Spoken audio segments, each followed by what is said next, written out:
ஓம் சக்தி. என் அன்பு தங்கமே, நீ இப்பொழுதெல்லாம் அழுது கொண்டே இருக்கின்றாய்.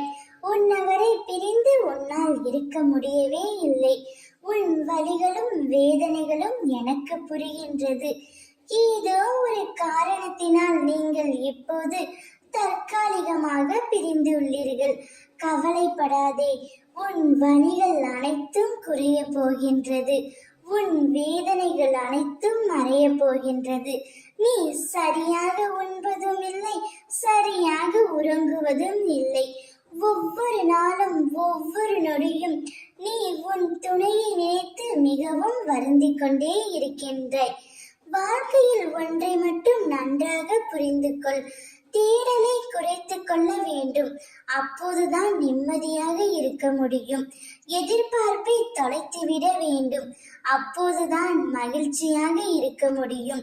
அதிகமாக பேசுவதை நிறுத்திக் கொள்ள வேண்டும். அப்போதுதான் மற்றவர்களால் நீ தேடப்படுவாய்.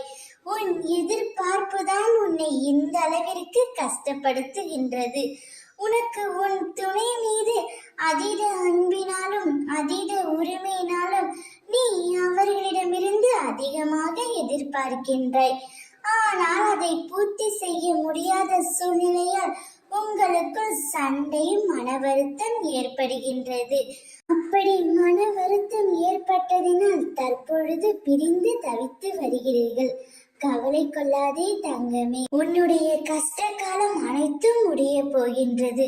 வாழ்க்கையிலும் சரி, வார்த்தையிலும் சரி, பொறுமை மிகவும் அவசியம்.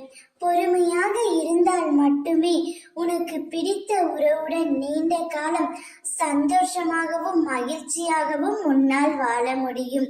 நீ உன் துணையை பிரிந்து கஷ்டப்படுவதை மற்றவர்களிடம் சொல்லிக் கொண்டே இருக்கிறாய். உனது கஷ்டம் நஷ்டம் என்பது அடுத்தவர்களுக்கு கதைதான். அதனுடைய வலியும் வேதனையும் உன்னால் மட்டுமே உணர முடியும். உன் மனதில் உள்ள கஷ்டத்தையும் உன் மனதில் உள்ள எண்ணங்களையும் அடுத்தவர்களிடம் சொல்லி ஆறுதல் தேடாமல் உன் துணையிடம் மனம் விட்டு பேசு.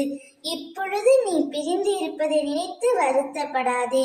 திடீர் திருப்பமாக எதிர்பாராத விதமாக உன் மனம் விரும்பிய உன் துணையிடமிருந்து அழைப்பு வரும். அப்பொழுது உன் மனதில் உள்ளதை நீ வெளிப்படையாக பேசு. நீ மனம் விட்டு பேசினாலே போதும்.